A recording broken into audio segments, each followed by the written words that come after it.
Stone piles fistula side effects operation లేకుండా శాశ్వత పరిష్కారం హోమియోకేర్ ఇంటర్నేషనల్. క్లాస్ రూమ్ లోనే టీచర్ హత్య. అన్ని గాయాలున్నాయి మేడం.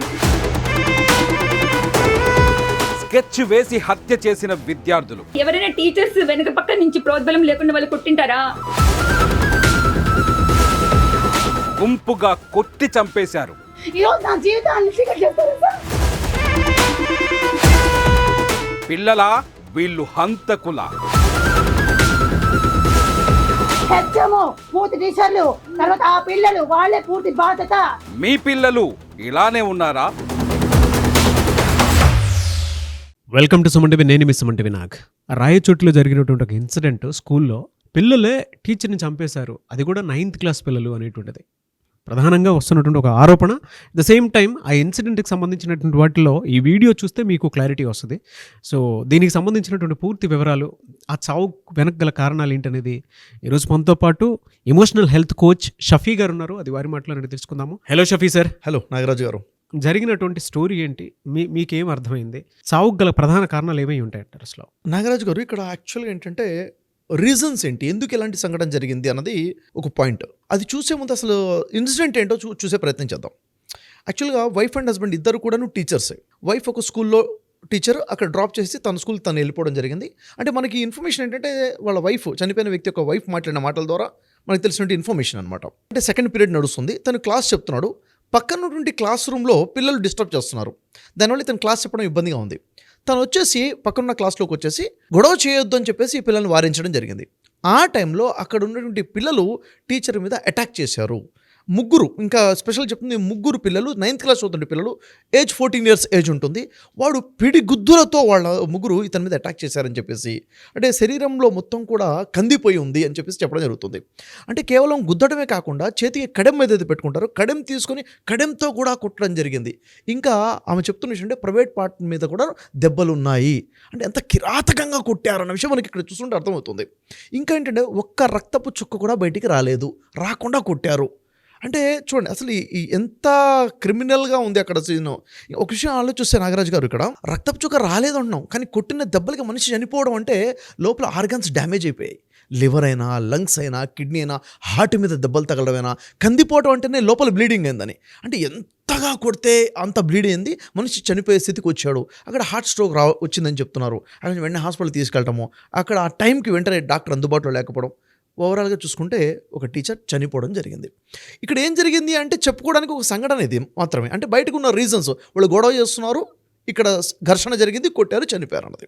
కానీ ఒక దుర్ఘటన జరిగిందంటే నాగరాజు, ఒక సైకాలజిస్ట్గా, ఒక ఎమోషనల్ హెల్త్ కోచ్గా నేను చూస్తే ఇన్సిడెంట్ని నేను చూడను ఎప్పుడు కూడాను, దాని రూట్ కాజ్ని మేము చూస్తాం. అసలు ఒక జరిగిందంటే ఇన్సిడెంటా? కాదు, అది ఒక అలారం అండి. అది మన సమాజంలో జరుగుతున్నటువంటి ఒక ఇన్సిడెంట్ మనకు ఒక హెచ్చరిక చేస్తుందని చెప్పాలి. ఏంటి అసలు రూట్ కాజ్ ఏంటి, అసలు ఎందుకు జరిగిందంటే ఆ ఇన్సిడెంట్ ఆ రోజు జరిగిన ఇన్సిడెంట్ అంటే ఒక సైకాలజిస్ట్గా నేను చెప్తాను, కాదు దీని యొక్క గ్రోత్ గత 14 సంవత్సరాల నుంచి జరిగిందని చెప్తాను నేను. ఎలాగా చూడండి, ఇప్పుడు 14 సంవత్సరాల పిల్లలు అంత కిరాతకంగా అటాక్ చేశారు టీచర్ మీద, అది కూడా గురువు అండి. గురువు స్థానం ఏంటి చెప్పండి, గురువు మీద అటాక్ చేశారంటే ఇది ఎందుకు జరిగిందంటే సైకలాజికల్ ఇంపాక్ట్ అనేది చాలా ఎక్కువగా ఉంటుంది. ముఖ్యంగా చెప్పండి ఒక 4 రీజన్స్ చెప్పొచ్చండి. అంటే వాళ్ళ మానసిక స్థితి చాలా పెద్ద రీజన్ ఉంటుంది. రెండోది వాళ్ళ యొక్క పెంపకం, చిన్నప్పటి నుంచి తల్లిదండ్రులు ఎలా పెంచారు అనేది ఒక 2 రీజన్ ఉంటుంది. మూడోది వాళ్ళ యొక్క పరిసరాల ప్రభావం ఒకటి ఉంటుంది. వాళ్ళ ఏజ్ యొక్క ఇంపాక్ట్ కూడా ఉంటుంది. దీంట్లో ఒకటి చూసుకుంటే సైకలాజికల్ ట్రామా అండి. అంటే మానసికంగా వారికి అయినటువంటి గాయాలు ఒక పెద్ద కారణంగా ఉంటాయి. ఎట్లా చూడండి, వాళ్ళు చిన్నప్పటి నుంచి పెరిగినటువంటి పెంపకం అనే విషయంలో వారు ఎక్కడో ఫ్రస్ట్రేషన్కి గురై ఉంటారు. ఫ్రస్ట్రేషన్ ఏంటంటే ఎక్కడో వారి దెబ్బతింటము, దానికి రివెంజ్ తీసుకోలేకపోవడము, ఒక అసహనంగా ఉండడము, చిన్నప్పుడు వాళ్ళకి ఏదో బుల్లింగ్ జరిగి ఉండడం కానీ, చిన్నప్పుడు కంపేరింగ్ జరిగి ఉండడం కానీ, ఆ పిల్లల మీద మానసికంగా ఏదో ఒత్తిడి జరిగి ఉండడము, అంటే ఒక బాధ వాళ్ళలో ఉంది, మానసికమైన గాయాలు ఉన్నాయి. దాన్ని ఎలా బయటికి తీసేయాలన్నది సరిగా వారికి అర్థం కాలేదు. అలాంటప్పుడు ఏముందంటే కసి అనేది పెరుగుంటుంది లోపల. ఆ కసికి అవకాశం వచ్చినప్పుడు అంతే అగ్రెసివ్గా వాళ్ళు రివెంజ్ తీసుకునే ప్రయత్నం చేస్తారు. అంటే ఇది ఎక్కడి నుంచి ప్రాబ్లం స్టార్ట్ అయిందని, చిన్నప్పటి నుంచి ఉన్నటువంటి మానసిక గాయాల యొక్క ఇంపాక్ట్ అని మనం చెప్పొచ్చు. అంటే సైకలాజికల్ ట్రామా ఒక రీజన్ అయి ఉంటుంది. అంటే మనం సైకలాజికల్గా ఆలోచిస్తాం. రెండో విషయం చూడండి, వాళ్ళందరూ కూడా టీనేజ్లో ఉన్నారు, 14 years ఏజ్. టీనేజ్లో హార్మోన్ ఇంబ్యాలెన్స్ ఉంటుంది. అప్పుడు అగ్రెసివ్నెస్ ఉంటుంది. అంటే ఒక స్థాయి, ఒక ఉగ్రత అనేది ఒకటి ఉంటుంది. అంటే ఆ టైంలో భావోద్వేగాలు ఒక పౌరుషంగా పనిచేస్తుంటాయి అనమాట. అంటే అగ్రెసివ్నెస్ కనిపిస్తుంది. ఆ టైంలో వాడు ఏ యాక్ట్ చేసినా కానీ అగ్రెసివ్గా యాక్ట్ చేస్తాడు. ఆ టైంలో ఏదైనా వాళ్ళ మీద అవమానం జరిగినా, గట్టిగా హెచ్చరిక జరిగిన, ఓవర్ డిసిప్లిన్ కండిషన్ వచ్చినా, పనిష్మెంట్ ఇచ్చినా దానికి రివెంజ్ అనేది అదే విధంగా ఉంటుంది. ఏజ్ గ్రూప్ యొక్క ఇంపాక్ట్ వల్ల, అంటే టీనేజ్ యొక్క ఇంపాక్ట్ వల్ల. ఇలాంటప్పుడు ఎలా డీల్ చేయాలనేది కూడా మనకు తెలిసి ఉండాలి కదా. అంటే ముందు రీజన్స్ చెప్తాను నాగరాజు గారు, తర్వాత దీనికి సొల్యూషన్ అంటే కూడా మనం చూడాలి. ఎందుకంటే సమస్య గురించి మాట్లాడడం కాదు మనకు కావాల్సింది, సొల్యూషన్ ఈజ్ వెరీ ఇంపార్టెంట్. ఆ తర్వాత ఇంకొక రీజన్ చూసుకుంటే నాగరాజు గారు, చాలా పెద్ద రీజన్ ఇది, ఆలోచిస్తేనే అర్థమవుతుంది. నేను చెప్తే అవును కదా అనిపిస్తాను మీకు కూడా. చూడండి, ఇప్పుడు ఇక్కడ 3 పిల్లలు కలిసి ఒక టీచర్ని పిడిగుద్దులు గుద్ది చనిపోయేంతవరకు చేశారు అంటే, నేను చెప్పండి ఇదే ఇన్సిడెంట్ 3 కాకుండా ఒకటి ఉంటే చేయగలుగుతాడా? లేదు, చేయలేడు. అంటే ఒక్కడు ఒంటరిగా ఉన్నప్పుడు చేయలేని ధైర్యము ఒక గుంపులో ఉన్నప్పుడు వస్తుంది. గ్రూప్ సైకాలజీ అంటారండి నాగరాజు గారు. ఇక్కడ ఏమవుతుందంటే, మేము ఉన్నాము, నా హీరోజం వాడి ముందు చూయించుకోవాలి, నేను గొప్పగా కనపడాలి, నా పవర్ చూపించాలి, నేను బలవంతుడని చూపించుకోవాలి అన్న సైకాలజీ క్రియేట్ అవుతుంది గ్రూప్లో ఉన్నప్పుడు. కాబట్టి ఈ గ్రూప్ యొక్క ఇంపాక్ట్ వల్ల కూడాను ఈ అటాక్ అనేది జరుగుతుంది. అంటే ఒంటరిగా చేయలేని పని ఒక గ్రూప్లో ఉన్నప్పుడు చేస్తాడు. కాబట్టి వాడు ఎలాంటి గ్రూప్లో ఉంటున్నాడు, ఎలాంటి ఫ్రెండ్షిప్లో ఉంటున్నాడు, వాడి పరిసరాలు ఉన్న సర్కిల్ ఏంటి అంటే చాలా పెద్ద ఇంపాక్ట్ ఉంటుంది. పక్కవాడు పాజిటివ్ మైండ్ సెట్ ఉంటే ఆ ఇంపాక్ట్ వీడి మీద ఉంటుంది. నెగిటివ్ ఇంపాక్ట్ ఉంటే ఇక్కడున్న నెగిటివ్, ఆ నెగిటివ్ కలిసేసి స్ట్రాంగ్ అగ్రెసివ్ నెగిటివ్లోకి వెళ్తారు. అంటే పీర్ గ్రూప్ ప్రెజర్ అంటారు దీన్ని. అంటే పరిసరాలు, స్నేహితుల యొక్క ప్రభావం బలంగా పనిచేసిందన్నది ఇక్కడ క్లియర్గా అర్థమవుతుంది. 3 కలిసి అటాక్ చేశారన్నది సైకాలజీ. ఇక్కడ నాగరాజు చూడండి, వాళ్ళ వైఫ్ మాట్లాడిన విషయాల్లో ఆయన చాలా డిసిప్లిన్ మెయింటైన్ చేస్తారండి, డిసిప్లిన్ గురించి బోధిస్తారు. యాక్చువల్లీ చూడండి, ఇక్కడ వాళ్ళు గొడవ చేసినప్పుడు ఏదో అనుంటాడు కదా, సైలెంట్గా ఉండండిరా అని ఎన్నిసార్లు చెప్పాలి అనేది గద్దించుంటాడు టీచర్ అన్న తర్వాత. అంటే వీళ్ళ ఆలోచన, అరే నిన్ను ఇంత మాట అన్నాడురా అని చెప్పేసి వీడంటే, అవును కదా ఇంత మాట అంటే నేను ఊరుకుంటానా, వీడు అటాక్ చేస్తాడు. నిన్ను అన్నాడా, నేను ఊరుకోనరా నా ఫ్రెండ్ నువ్వు అని చెప్పేసి చూసారు. ఈ నెగిటివిటీ వల్ల అగ్రెసివ్నెస్ ఎక్కువ అయిపోతుంది, ఈ గ్రూప్ సైకాలజీ అనమాట. తర్వాత నాగరాజు గారు ఇక్కడ చిన్నప్పటి నుంచి పెంపకం యొక్క ఇంపాక్ట్, పేరెంటింగ్ అండ్ గైడెన్స్ అనేది చాలా పెద్ద ఇంపాక్ట్ అండి. ఎవడు కూడా ఒకేసారి ఇలాంటి మనస్తత్వంలోకి రాడు కదా, అవునా కదా. ఒక వ్యక్తి ఇంత క్రిమినల్గా యాక్ట్ చేస్తున్నాడు, ఇంత హింసాత్మకంగా వైలెంట్గా ఉన్నాడంటే వైలెన్స్ అనేది వన్ డేలో వచ్చేది కాదు. ఇది చిన్నప్పటి నుంచి పెంపకం యొక్క ప్రభావం ఖచ్చితంగా ఉంటుంది. ఉదాహరణ చూడండి నాగరాజు గారు, పిల్లలకి చిన్నప్పటి నుంచి కూడా మోరల్ వాల్యూస్ చెప్పామనుకోండి, అరే పెద్దవాళ్ళు అంటే ఇలా ఉంటుందిరా, పెద్దవాళ్ళతో ఇలా మాట్లాడాలరా, గౌరవంగా మాట్లాడాలి, వాళ్ళ ముందు ఇలా కూర్చోవాలి, ఇలా నిల్చోవాలి అని చిన్నప్పటి నుంచి టీచ్ చేసుకుంటూ వస్తే, వాడు పెద్ద అవుతున్న కొద్దీ పెద్దవాళ్లతో అగౌరవంగా మాట్లాడకూడదు, గట్టిగా మాట్లాడకూడదు, వ్యతిరేకంగా మాట్లాడకూడదని ఆలోచన ఉన్నవాడు వైలెంట్గా అటాక్ చేసి పిడిగుద్దులు గుద్దుతాడా? అవకాశమే లేదు కదా. అంటే చిన్నప్పటి నుంచి ఎలా పెరిగే అవకాశం ఉంటుందంటే, చాలా సందర్భాలు చూడండి నాగరాజు గారు, నాన్నని ఏం రా అని చిన్నోడంటే, అరే వీడు నన్ను అరే అన్నాడు అని చెప్పేసి, అంటే నాన్నని తిడితే కూడా అది గొప్పగా భావించి నలుగురు చెప్పుకునే పేరెంట్స్ కూడా ఉన్నారండి. అంటే ఏది మంచి ఏది చెడు, ఏది మోరల్ ఏది ఇమ్మోరల్ అన్నది చూడకుండా పిల్లల్లో నెగిటివిటీ వస్తున్నా కానీ దాన్ని గొప్పగా కాలర్ ఎగరేసుకొని ఇంత గొప్పగా చెప్పుకునే వాళ్ళు ఉన్నారనమాట. అంటే చిన్నప్పటి నుంచి ఉన్నటువంటి ఇంపాక్ట్ వల్ల కూడాను వాళ్ళకి ఈ వైలెన్స్ అనేది వచ్చి ఉంటుంది. రెండోది, చిన్నప్పటి నుంచి ఫ్యామిలీలో వైలెన్స్ చూశారనుకోండి, అంటే అగ్రెసివ్గా కొట్టడము, తిట్టడము అన్నది చూసుంటే దాన్ని మిమిక్ చేస్తారు, దాన్నే వీళ్ళు కూడా అనుకరించే ప్రయత్నం చేస్తారు. ఇది ఫ్యామిలీ యొక్క ఇంపాక్ట్, పెంపకం వల్ల ఇంపాక్ట్ అని చెప్పొచ్చు. ఇది వన్ డేలో జరిగింది కాదు కదా, చిన్నప్పుడు జరుగుతుంది. ఇదంతా కూడా మనం చూసుకోవాలి. రూట్ కాజ్ ఏంటి అంటే ఇది రూట్ కాజ్ అయి ఉంటుంది. మరొక రీజన్ చూడండి నాగరాజు గారు, కామన్గా చాలా ఫ్యామిలీస్లో జరిగేది, పిల్లల ముందే తల్లిదండ్రులు గొడవ పడుతున్నారు, గొడవ పట్టి అరుసుకొని కొట్టుకునేదాకా వెళ్తుంది. ఎంత వైలెంట్గా కనిపిస్తారంటే, పిల్లలు దాన్ని 1 సారి 2 సార్లు 3 సార్లు చూసిన తర్వాత అసలు వీళ్ళు ఇంత గ్రాంటెడ్గా తీసుకున్నారు కదా గొడవ పట్టడం, కొట్టడము, ఇది కామన్ బిహేవియరా, ఇదే విధంగా బయట కూడా ఉంటుందా, అంటే మనల్ని ఎవరన్నా అంటూ మనం ఇలా యాక్ట్ చేయాలా, ఇలా అటాక్ చేయాలా అనేది వాళ్ళు నేర్చేసుకున్నారు, వాళ్ళకి నేర్పేసి మనం. అంటే ఫ్యామిలీ ఇంపాక్ట్ ఇంత బలంగా పిల్లల్ని ఇంత వైలెంట్గా తయారు చేసేది ఉంది. ఈ 3 పిల్లలు ఈరోజు ఇక్కడ మర్డర్ చేసే స్థాయికి వెళ్ళారు అంటే, కొట్టి చంపేశారంటే వెనక బ్యాక్గ్రౌండ్ ఖచ్చితంగా ఉండి ఉంటుంది నాగరాజు గారు. అంటే ఎలాంటి విత్తనం వేస్తే మెడికల్ హిస్టరీ అలా ఉంటుంది, సైకలాజికల్గా ఆ విధంగా గురై ఉంటుంది. ఎలాంటి విత్తనం వేస్తే అలాంటి మొక్కే వస్తుందన్నట్టుగా అలాగే పెంపకం జరిగింది కాబట్టి అలాంటి రిజల్ట్ వచ్చిందని మనకు అర్థమవుతుంది.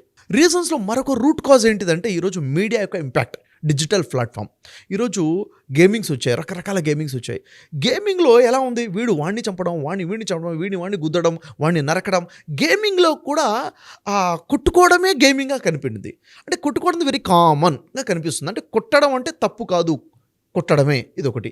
మూవీస్లో చూడండి నాగరాజు గారు, మూవీస్ ఎంతగా చూపిస్తున్నారంటే అక్కడ హీరో అంటేనే నరకడం, నలుగురిని కొట్టడం, నలుగురిని కొరకడం. ఈరోజు వచ్చినట్టు పాన్ ఇండియా మూవీస్ చూడండి, మూవీ పేరు నేను చెప్పదలుచుకోవట్లేదు, చూస్తే హీరో కొరికేస్తున్నాడు, నరికేస్తున్నాడు, దాన్ని ఒక పెద్ద హీరోజంలా చూపించేస్తున్నారు. ఇది చూసిన తర్వాత నేను కూడా హీరోని అవ్వాలి కదా, మరి నేను కూడా హీరోని అవ్వాలి, నేను కొరకాలి కదా, పిడిగుద్దులు గుద్దాలి కదా, నేను ఒకేసారి నలుగురిని అటాక్ చేయాలి కదా, ఇదే హీరోయిజం కదా. అంటే ఎంత ఇంపాక్ట్ ఉంది చూడండి. ఖచ్చితంగా ఆలోచనలు ఇలా బిల్డ్ అవుతున్నాయి. నాగరాజు ఒక మాట చెప్తాను, ఒక వ్యక్తి కొరికాడు అంటే దంతాలతో కొరుకుతాడు, గుద్దాడు అంటే చేత్తో గుద్దుతాడు, కొట్టాడు తన్నాడు అంటే కాలుతో అంటారు. కాదు, యాక్చువల్గా ఇది మనస్సుతో, ఆలోచనతో గుద్దుతాడు. అంటే ముందు కొరకాలని ఆలోచన వస్తేనే తర్వాత కొరుకుతాడు, కొట్టాలని ఆలోచన వస్తేనే తర్వాత చేత్తో కొడతాడు. అంటే ఇది మొత్తం జరుగుతుంది చేతులతో కాళ్ళతో కాదు, ఆలోచనతో జరుగుతుంది, సైకలాజికల్గా జరుగుతుంది. ఇక్కడ డిస్టర్బ్ అవుతుంది, ఇక్కడ ఇంపాక్ట్ వస్తుంది, మీడియాకు ఇంపాక్ట్. చూస్తున్నటువంటి సోషల్ మీడియా కానివ్వండి, సీరియల్స్, మూవీస్, గేమ్స్, ఇవన్నీ కూడా చాలా నెగిటివ్ ఇంపాక్ట్ చూపిస్తున్నాయి. అది చూసి అదే నా లైఫ్లో నేను కూడా అలా యాక్ట్ చేయాలి, నన్ను 10 మంది గౌరవించాలంటే, నన్ను చూసి 10 మంది భయపడాలి అంటే, అది హీరోస్ ఉంచుకోవాలంటే నేను కూడా ఇలా ఉండాలి, నా బిహేవియర్ ఇలా ఉండాలి అనేది నేర్చేసుకుంటున్నాను నాగరాజు. ఎమోషనల్ ట్రిగ్గర్ అయిపోతుంది. అంటే మనం దీన్ని అసలు ఏం పరిశీలించకుండా, దీనికి ఎవరైనా ఏదైనా మాట అంటే ఇలానే చేయాలేమో, ఇలా చేస్తేనే హీరోయిజం, ఇలా చేస్తేనే కరెక్ట్. సోషల్ మీడియా ఇంపాక్ట్ చాలా బలంగా ఉంది, చాలా బలంగా ఉంది. ఇంకోటి నాగరాజు గారు, ఇంకా పర్సనల్గా ఇప్పుడు ఈ ఇన్సిడెంట్ గురించి చూసుకుంటే, ఇలాంటి ఇన్సిడెంట్ ఎందుకు జరుగుతుంది అసలు? టీచర్స్ని అబ్యూస్ చేయడమో, టీచర్స్ని కొట్టడం, చంపడం అన్నది ఎందుకు జరుగుతుందంటే, రిలేషన్షిప్. టీచర్ తన స్టూడెంట్తో ఎలాంటి రిలేషన్ మెయింటైన్ చేస్తున్నాడు అన్నది చాలా ఎక్కువ ఇంపాక్ట్ ఉంటుంది. అంటే for example, teacher over punishment చేస్తున్నాడు అనుకోండి, అక్కడ పిల్లల్లో అందరూ ఒకలా ఉంటారు కదా, పిల్లలకి పెంపకం బట్టి కొంతమంది వైలెంట్గా ఉంటారు కదా, వాళ్ళు ఈ విధంగా అటాక్ చేసే అవకాశం ఉంటుంది. డిసిప్లిన్ ఉండాలి, డిసిప్లిన్ నేర్పాల్సిందే, క్రమశిక్షణ. దాంట్లో కూడా ఓవర్ డిసిప్లిన్ గురించి ఓవర్ కండిషన్స్ పెట్టడం మొదలు పెడితే అది కూడా వాళ్ళు యాక్సెప్ట్ చేయలేరు, దానికి కూడా ఇలాంటి వైలెంట్ బిహేవియర్ వచ్చే అవకాశం ఉంటుంది. కాబట్టి ఎలాంటి రిలేషన్ మెయింటైన్ చేస్తున్నాం అనే దాని మీద కూడా ఈ ఇన్సిడెంట్ జరిగి ఉంటుంది. అయితే ఇప్పటివరకు రీజన్స్ మాట్లాడాం నాగరాజు గారు, సొల్యూషన్ ఏంటి అసలు? ఏం చేస్తే ఇలాంటి ఇన్సిడెంట్ జరగకుండా ఉంటాయి? ఎందుకంటే ఒక ఇన్సిడెంట్ జరిగింది, అయ్యో పాపను వదిలేయటం కాదు, ఇలాంటి జరగకుండా ఉండడం మనకు కావాల్సినటువంటిది. ఏం చేయాలి సార్? మీరు చెప్పినటువంటి ప్రతి మాట నిజమే. ఎందుకంటే మీరు అగ్రెషన్ బిహేవియర్ దగ్గర నుంచి, దాని తర్వాత పీర్ గ్రూప్స్ దగ్గర నుంచి, దాంతోపాటు ఫ్యామిలీలో ఉండేటువంటి వైఫ్ అండ్ హస్బెండ్ గొడవ పడేటువంటి సందర్భం, అవన్నీ చూసి, అంటే ఒక్కొక్క ఎమోషన్ ఒక్కొక్క దగ్గర నుంచి నేర్చుకొని ఉంటాడు పిల్లోడు. టీనేజ్కి వచ్చేటప్పటికి ఏంటంటే, మీరు ఇందాకన్నారు ఒక 14 సంవత్సరాల నుంచి ఇవన్నీ మైండ్లో పెట్టుకొని ఎమోషనల్గా ఏది ఎప్పుడు ఎక్కడ ఏం ట్రిగర్ అయితే దానికి తగ్గట్టు బిహేవ్ చేస్తున్నాడు. అందుకే ఇంట్లో చూసిన బిహేవియర్ వల్ల కావచ్చు, బయట చూసిన బిహేవియర్ వల్ల కావచ్చు, సోషల్ మీడియా ప్లాట్ఫామ్ బిహేవియర్ వల్ల సరే, పిల్లలు ఇలా తయారైపోవడానికి వాడిలో ఉండేటువంటి సెల్ఫ్ అగ్రెషన్, సెల్ఫ్ ట్రిగర్స్ ఏవైతే ఉన్నాయో దానివల్లే ఇదంతా జరుగుతుంది అని. బట్ దీనికి ఎవరు కారణం అని అంటే మళ్ళీ మనమే, ఎందుకోనండి మన సొసైటీ ఎగ్జాక్ట్లీ అలా. అంటే ఒక్కొక్క పాజిటివ్ డెవలప్మెంట్ అనేది లేదు, అందుకే ఇలా జరుగుతుంది.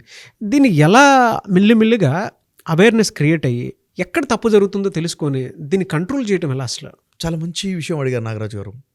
దీన్ని ఎలా కంట్రోల్ చేయాలి, భవిష్యత్తులో ఇలాంటి సంఘటనలు జరగకుండా ఉండాలంటే ఏం చేయాలంటే ఒక 5 పాయింట్స్ చెప్తానండి. మొదటి విషయం ఏంటంటే పేరెంటింగ్ గైడెన్స్, పేరెంట్ కౌన్సిలింగ్ అనమాట. చిన్నపిల్లల దగ్గర నుంచి కూడాను అరే ఏది మంచి ఏది చెడు అనేది పేరెంట్ చెప్పాలి. మోరల్ బిహేవియర్ ఎలా ఉండాలో చెప్పాలి, మోరల్ వాల్యూస్ ఎలా ఉండాలో చెప్పాలి, పెద్దలతో ఎలా మాట్లాడాలి, ఒక అమ్మాయితో బిహేవియర్ ఎలా ఉండాలి, టీచర్ యొక్క విలువ ఏంటి, పెద్దవాళ్ళతో ఎలా ఉండాలి ఎలా ఉండకూడదు చిన్నప్పుడు చెప్పడం మొదలు పెడితే వాడికి అర్థమైపోతుంది, గీత ఇది మంచి ఇది చెడు అన్నది వాడికి అర్థమైపోతుంది అంట. పేరెంటింగ్ గైడెన్స్ అనమాట. ఇంట్లో బట్టలు వేసుకునే ప్రాసెస్ దగ్గర నుంచి నేర్పించాలి. అంతే, మీరు వేసుకునే బట్టల దగ్గర నుంచి పిల్లలు అనుకరణ చేస్తారు, మాట్లాడతారు. మీరు హస్బెండ్తో ఏ లాంగ్వేజ్లో మాట్లాడతారో అదే లాంగ్వేజ్ని వాళ్ళు పట్టుకుంటారు. మీరు వైఫ్కి ఏ లాంగ్వేజ్లో కమ్యూనికేట్ చేసి అబ్యూస్ చేసి మాట్లాడితే వాళ్ళు కూడా అదే తీసుకుంటారు. ఎగ్జాక్ట్లీ అదే కదా, మనం ఇంట్లో నుంచే నేర్పించేస్తున్నాం, ప్రాక్టికల్ మన యాక్ట్స్ ద్వారా నేర్పించేస్తున్నాం. ఎగ్జాంపుల్ చెప్తున్నాను సార్, అంటే వైఫ్ని కొంతమంది అరే అని పిలుస్తూ ఉంటారు. అవును, వైఫ్ కూడా హస్బెండ్ని అరే అని చెప్పేసి పిలుస్తాడు, పిల్లాడు కూడా అదే పిలుస్తాడు. ఇది ప్రతి ఇళ్లలో జరిగేదే సార్. ఇది వాళ్ళ అంటే కింద కామెంట్ బాక్స్లో మీరు చెప్పింది కరెక్టే నాగరాజ్ గారు అని చెప్పి డెఫినెట్గా పెడతారు. ఎందుకంటే అది ఉంది పేరెంట్స్ని. పిల్లోడు కూడా అరే అంటే మనకు ముద్దుగా అనిపించినట్లు అంటే వెంటనే వాళ్ళు అరే భలే పిలుస్తున్నాడే నన్ను, మీతో పాటు పెరుగుతున్నారు అని అంటే పిల్లలు మీ బిహేవియర్ని కూడా తీసుకుని బయటకు వెళ్తున్నాను అంటే మీరు ఇక్కడ ఏం చేస్తే బయట కూడా అదే చేస్తారు. ఇప్పుడు ఇక్కడ వింటున్నాడు, చూస్తున్నాడు, గమనిస్తున్నాడు, ఫీల్ అవుతున్నాడు, ఇది నేర్చేసుకుంటాడు. ఇవన్నీ కూడా ఒక లేయర్స్ లాగా బ్రెయిన్లో తయారైపోతాయి ఖచ్చితంగా. ఇంకా పేరెంట్స్ నేర్పాల్సినటువంటి మరొక విషయం ఏంటంటే లైఫ్లో ఫ్రస్ట్రేషన్ వెరీ కామన్ అండి. అనుకున్నది జరగకపోవటమే కదా. ఏదో సాధించాలనుకున్నాం, సాధించలేకపోయాము, ఒక ఎక్స్పెక్ట్ చేసాము, అది జరగలేదు, ఫ్రస్ట్రేషన్ వస్తుంది. ఈ ఫ్రస్ట్రేషన్ ఎలా మేనేజ్ చేయాలో నేర్పించగలగాలి. అరే ఇప్పుడు కాకపోతే తర్వాత అవుతుందిరా, ఇప్పుడు అవ్వలేదు కదా, మళ్ళీ ప్రయత్నించు, మళ్ళీ జీరో వస్తుంది. టాలరెన్స్ లేకుండా పోయింది. ఇంకా దాన్ని ఎలా అవుట్ బర్స్ట్ అవ్వాలంటే నెగిటివిటీగా బర్స్ట్ అవుతున్నారు కదా ఇప్పుడు ఈ వైలెంట్ యాక్ట్ అన్నది. అంటే ఫ్రస్ట్రేషన్ ఎలా మేనేజ్ చేయాలన్నది కూడా చిన్నప్పుడు పేరెంట్స్ చెప్పాలి. చెబితే ఇప్పుడు రాలేదు కదా, పర్లేదు, తర్వాత వస్తుంది, ఏం మునిగిపోలేదులే, మళ్ళీ ప్రయత్నిద్దులే అన్నట్టుగా మనం ఎడ్యుకేట్ చేయాలన్నమాట. అంటే ఆలోచన ప్యాటర్న్ ఎలా ఉండాలి పాజిటివ్గా అన్నది నేర్పించడం వల్ల ఇలాంటి ఇన్సిడెంట్ జరగకుండా మనం ఆపగలుగుతాం భవిష్యత్ తరాలలో కూడాను. మరొకటి సెకండ్ పాయింట్ ఏంటంటే నాగరాజు గారు, టీచర్స్ ట్రైనింగ్. టీచర్స్కి స్పష్టమైన ట్రైనింగ్ ఇవ్వాలి. ఎందుకంటే 7th క్లాస్ లోపల ఉన్న పిల్లల టీచర్స్కి ఒకలాంటి ట్రైనింగ్ ఉంటుంది. టీనేజ్ స్టార్ట్ అయిపోయింది, ఎప్పుడైతే 13 years 14, 15 అంటే 8th, 9th, 10th పిల్లల ఆలోచనలు మొత్తం మారిపోయి ఉంటాయి. అక్కడ మొత్తం కూడా హార్మోనల్ ఇంబ్యాలెన్స్ అయి ఉంటుంది. ఆ పిల్లల్ని ఎలా డీల్ చేయాలన్నది స్పెషల్ సబ్జెక్ట్. వాళ్ళకి దాని విషయం ట్రైనింగ్ ఇవ్వాలి. వాళ్ళ అగ్రెసివ్నెస్ని ఎలా చేయాలి, వాళ్ళ విషయాన్ని ఎలా అర్థం చేసుకుని ఎంపతిగా ఎలా బిహేవ్ చేయాలన్నది టీచర్స్కి ట్రైనింగ్ లేకపోతే పాపం వాళ్ళు సరిగ్గా బిహేవ్ చేయలేకపోతే ఇలాంటి ఇన్సిడెంట్స్ జరుగుతుంటాయి. కాబట్టి స్పెషల్గా టీచర్స్కి వీటి మీద ట్రైనింగ్ జరగాలి. థర్డ్ పాయింట్ ఏంటి, ఇలాంటి జరగకుండా ఉండాలంటే ప్రతి స్కూల్లో కూడా, గవర్నమెంట్ అయినా ప్రైవేట్ స్కూల్లో అయినా కానీ, అక్కడ ఎమోషనల్ హెల్త్ కోచెస్ ఉండాలి. ఒక టీం మెయింటైన్ అవ్వాలి. ఎందుకంటే క్లాస్ రూమ్లో ఉన్నటువంటి 20-30 మంది పిల్లల్లో ఎవరో ఒకడు అగ్రెసివ్గా బిహేవ్ చేస్తారు, అబ్నార్మల్ బిహేవియర్ ఉంటుంది. ఉన్నప్పుడు వాడిని ఇంకా తిట్టి కొట్టి భయపెట్టి కంట్రోల్ చేసే ప్రయత్నం చేస్తారు. రాంగ్ బిహేవియర్, అది తప్పదు, ఆ ట్రీట్మెంట్ కరెక్ట్ కాదు. అసలు దాని రూట్ కాజ్ అర్థం చేసుకుని వాడిని ప్రాబ్లం అర్థం చేసుకుని వాడిని కౌన్సిలింగ్ చేసే ఒక వ్యక్తి ఉండాలి స్కూల్లో. ఇలాంటి టీం ఉంటే స్కూల్స్లో ఇలాంటి బిహేవియర్ లేకుండా మనం కంట్రోల్ చేయొచ్చు. అంటే ఖచ్చితంగా సైకాలజిస్ట్ ఉండాలి, ఎమోషనల్ హెల్త్ కోచ్ స్కూల్లో అపాయింట్ అవుతే ఇలాంటి ఇన్సిడెంట్స్ నుంచి సమాజాన్ని కాపాడుకోవచ్చు ఖచ్చితంగా. తర్వాత 4th పాయింట్ ఏంటి నాగరాజు గారు, మీడియా మీద అవేర్నెస్ కల్పించాలి. ఏదైతే నువ్వు చూస్తున్నావో అది ఫేక్ రా, రియల్ లైఫ్ వేరు, ఫేక్ లైఫ్ వేరు. మీరు అసలు అక్కడ నియంత్రణ కూడా జరగాలి. ఏది చూడాలి, ఏది చూడకూడదు, పిల్లలు ఏ ఏజ్లో ఉన్నప్పుడు ఏది చూడొచ్చు, ఏది చూడకూడదు, ఏ గేమ్స్ ఆడాలి, ఏ గేమ్స్ ఆడకూడదు. ఎందుకంటే దీని ఇంపాక్ట్ ఉంటుంది కాబట్టి ఖచ్చితంగా వాళ్ళు చూసే దాని మీద స్క్రీన్ కంట్రోలింగ్ ఉండాలి, వాళ్ళు చేసే దాని మీద కంట్రోలింగ్ చేసి ఎడ్యుకేషన్ కూడా ఉండాలి. లాస్ట్ పాయింట్ ఏంటంటే బేసిక్గా పిల్లలకి ఏది క్రైమో చెప్పాలి, చట్టం ప్రకారంగా ఏది తప్పో, శిక్షలు ఎలా ఉంటాయో, ఇది కూడా బేసిక్ అవేర్నెస్ స్కూల్లో జరగాలి. ఎప్పుడైతే ఇలాంటి ఎడ్యుకేషన్ ఉంటుందో ఇలాంటి ఇన్సిడెంట్స్ ఫ్యూచర్లో జరగకుండా మనం కాపాడగలుగుతాం. ఇప్పుడు ఇన్సిడెంట్ జరిగిందంటే గతంలో చేసిన తప్పు వల్ల జరిగింది. ఇప్పుడు మనం టేక్ కేర్ చేస్తే భవిష్యత్తు తరాలు మనం కాపాడుకోవచ్చు. బట్ ఈ వీడియోని మాత్రం ప్రతి స్కూల్ కాలేజ్లో డెఫినెట్గా ప్లే చేయండి. కింద కామెంట్ బాక్స్లో మీ స్కూల్ కాలేజ్లో ఏదైనా జరుగుతుందనంటే, పిల్లలు మాట వినట్లేదు అనేటువంటి ఆలోచన మీకు అనిపిస్తే కామెంట్ బాక్స్లో పోస్ట్ చేయండి. లేదు షఫీ గారికి డైరెక్ట్గా మీరు కాల్ ఆర్ మెసేజ్ వాట్సాప్ చేసినా సరే డెఫినెట్గా మీరు అపాయింట్మెంట్ బుక్ చేసుకొని ఏదైనా మంచి అవేర్నెస్ క్లాసెస్, మేము మీతో పాటు రెడీగా ఉన్నాం రావడానికి, ఏదైనా మంచి అవేర్నెస్ క్లాసెస్ అంటే పిల్లలకి వాళ్ళ ఎమోషన్స్ ఏ విధంగా ఉన్నాయి అని అంటే వాళ్ళు ఏం చూస్తే అదే చేస్తున్నారు. జనరల్గా అంటూ ఉంటారు మనసు చెప్పిన ప్రతి చోట మనిషి వెళ్ళకూడదని చెప్పేసి. కానీ పిల్లల పరిస్థితి ఎలా ఉంది, కొంతమందికి ఆ పేరెంట్స్ అది అర్థం అవుతుంది, కొంతమంది పేరెంట్స్కి అది అర్థం కాదు. చూసిందల్లా కావాలంటాడు, ఆలోచించిందల్లా అదే జరగాలని చెప్పేసి అంటూ ఉంటాడు. మీరు ఏం చేయగలుగుతారు? బట్ దానికి కూడా ఒక ఎడ్యుకేషన్ ఉంది, ఎమోషనల్ హెల్త్ అనేటువంటి ఒక ఎడ్యుకేషన్ ఉంది. అది షఫీ గారి దగ్గర మాత్రమే దొరుకుతుంది. అండ్ ప్యాకేజెస్ వైజ్లో కూడా క్లాసెస్ ఉన్నాయి. మీకు క్లాసెస్ కావాలి అనుకుంటే కూడా ఎమోషనల్ హెల్త్ కోచ్ మీద డెఫినెట్గా మీరు రేపు 28th అంటే December 28th జరిగేటువంటి క్లాస్కి కూడా మీరు అటెండ్ అవ్వచ్చు. పిల్లల్లో ఏదైనా సరే ఒక్కొక్క ఎమోషన్ని, పిల్లలు తప్పు చేస్తున్నారని మీకు తెలిసిన, మాట వినట్లేదు మీకు అనిపించినా, లేదంటే పిల్లలు సరిగా ఫోకస్ చేయలేకపోతున్నారు ఎడ్యుకేషన్ మీద, సరిగా మార్క్స్ రావట్లేదు, మనం ఏది చెప్పినా తీసుకోలేకపోతున్నారు, అగ్రెసివ్ బిహేవియర్ ఉంది అనుకుని మీకు అనిపించినా కూడా మీరు క్లాస్కి అటెండ్ అవ్వాలి అనుకుంటే December 28th క్లాస్ స్టార్ట్ అవుతుంది. సో మీరు అప్రోచ్ అయ్యి ఎన్రోల్ చేసుకోవాలనుకున్నా, లేదంటే మీ పిల్లల బిహేవియర్ బాగాలేదనుకున్నా, కొంతమందికి మొబైల్ అడిక్షన్ ఉంటుంది, దాని నుంచి ఎలా బయటపడాలో తెలియదు, కొంతమంది పిల్లలకి తెలియకుండానే బయట డ్రగ్స్కి వాటికి బానిసైపోతూ ఉంటారు. మీకు తెలియకుండానే చుట్ట, సిగరెట్, బీడీ అని చెప్పేసి ఏదో ఒక్కొక్క మత్తు పానీయానికి అలవాటైపోయి ఉంటారు. ఆ బిహేవియర్ కూడా మీకు అర్థం కాకపోవచ్చు కొన్నిసార్లు. బట్ మీరు గమనించిన తర్వాత అయినా సరే దాన్ని కంట్రోల్ చేయాలనుకుంటారు, ఎలా అనేది తెలియదు, వాళ్ళు అడిక్షన్ లోపలికి వెళ్ళిపోయి ఉంటారు. ఇవన్నీ కంట్రోల్ చేయాలి అంటే ఎలా అంటే ఎమోషనల్ హెల్త్ కోచెస్కి మాత్రమే తెలుసు. ఎలా నేర్పించాలి, ఇప్పుడున్న సమాజానికి తగ్గట్టు ఆ పోకుండా ఎలా మనం డెవలప్ చేయాలి అనేది షఫీ గారు లాంటి వాళ్ళకి తెలుసు. కాబట్టి మీరు అప్రోచ్ అవ్వాలనుకుంటే వెంటనే స్క్రీన్ మీద కనిపిస్తున్న నెంబర్కి సంప్రదించండి. బట్ ఇటువంటి వీడియోస్కి అవేర్నెస్ కోసం అన్నా సరే మేము ఒక కాంబోగా అంటే ప్రతి తెలుగు రాష్ట్రాల్లోనే వెళ్ళాలనేటువంటి ఉద్దేశంతో చేస్తున్నాము. డెఫినెట్గా షేర్ చేయండి. కింద కామెంట్ బాక్స్లో మీ స్కూల్ కాలేజ్లో కనుక ఇది జరుగుతూ ఉందని అంటే పోస్ట్ చేయండి. లేదు అంటే మిస్టర్ నాగ్ అఫీషియల్ 1 అన్న ఇన్స్టాగ్రామ్ ఐడి ఉంది, దానికి మీ పర్సనల్ కాంటాక్ట్ నెంబర్ పెట్టి మీ స్కూల్ కాలేజ్లో ఇలా ఉంది అని అంటే డెఫినెట్గా మేము ఒక సొల్యూషన్గా మీ దగ్గరకు వస్తాము. ఎనీవేస్ థ్యాంక్ యూ అండి, thank you so much Shafi garu. Thank you much.